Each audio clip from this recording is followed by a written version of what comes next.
review sedikit sebenarnya salah satu emiten-emiten part dari sektor kesehatan ini, melemah justru ya, walaupun tadi sempat ada drive juga peningkatan di sana. Cuman ini yang bikin penasaran adalah, kan beberapa kasus Covid di mana-mana juga sudah mulai, melonjak ya. Apakah ini juga semacam sinyal juga begitu ya untuk saham-saham part, farmasi atau healthcare, kesehatan ini sebenarnya cukup untuk menarik begitu ya untuk diperhatikan dan akan ada momentum lagi begitu. Karena mungkin seiring dengan peningkatan kasus Covid lagi, jadi mungkin orang diingetin lagi, warning lagi, pakai masker lagi gitu ya, seperti apa Susi?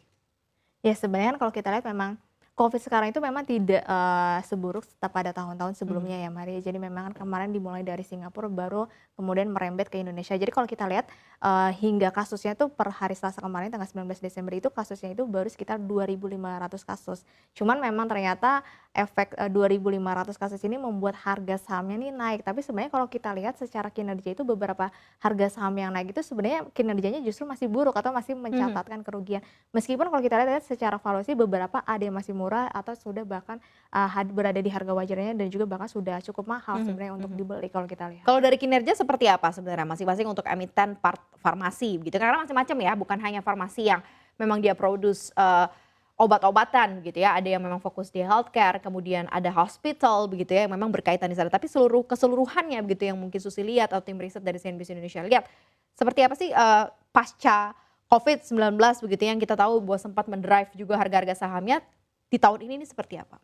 Ya sebenarnya kalau kita lihat di sepanjang tahun 2023 justru untuk kayak saham rumah sakit, farmasi, atau healthcare itu justru labanya lebih turun dibandingkan tahun Mhm 2022 nih, mhm. Maria. Jadi sebenarnya kenaikan harga saham kemarin itu tidak sejalan dengan kinerjanya, tapi memang hanya momen sementara karena di mana ada aksi Covid ini kita naik. Jadi balik lagi sebenarnya kita juga harus melihat secara kinerja karena untuk kenaikan harga saham ini memang hanya berdasarkan momentum saja nih, momentum di mana bahwa berita Covid ini balik lagi nih merebak lagi. Padahal kan sebenarnya kalau secara kasus tidak setinggi pada tahun-tahun sebelumnya ya, Maria. Mhm, secara valuasi masih murah nggak untuk harga-harganya? Nah, di sini juga tadi tim CNBC Indonesia, tim riset CNBC Indonesia kita sudah menyaring ya ada sekitar 7 saham yang memang mencatatkan kinerja Mhm. dari sebulan sebelumnya ketika Covid di bulan November itu datang ke Indonesia. Jadi kalau kita lihat ada KF, ada Inaf, ada IRA, KLBF, kemudian ada Mhm Mika, mhm. SEM, dan juga Prim. Jadi kalau kita lihat dari 7 saham ini memang hanya satu aja nih Maria justru yang masih murah dan bahkan,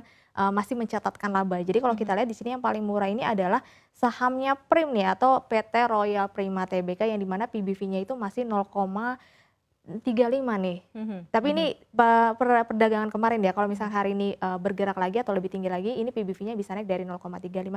Tapi PBV-nya masih di bawah 1. Kalau PBV di bawah 1 kan berarti menandakan masih Masih murah? under value Mhm, ya masih atau under masih value. murah. Untuk sisanya justru kalau kita lihat yang sudah berada di harga wajarnya itu ada KF yang mereka sempat naik nih arah Mhm 25% ya. mhm Tapi mhm. sebenarnya kalau kita lihat secara labanya itu masih rugi loh Maria. Tapi Mhm harga mhm. sahamnya justru naik paling kencang nih kemarin ada KF, Inaf, kemudian juga ada IRA. Tapi secara price earning ratio itu masih berada negatif. Kalau negatif kan menandakan berarti masih mencatatkan kerugian ya. Kemudian kalau kita lihat juga ada SEM itu Sarana Meditama Metropolitan yang juga sudah di Mhm. harga wajarnya, PBV-nya 1,54, untuk PER-nya justru tinggi banget ada di 400 nih. Untuk price earning ratio 400 kan berarti sudah mahal Mahal, banget ya. betul betul. Untuk sisanya di sini juga udah over value, ada Inaf, IRA, KLBF, dan juga Mika. Jadi memang hanya Prim saja yang masih murah dari 7 saham yang saya sebutkan tadi.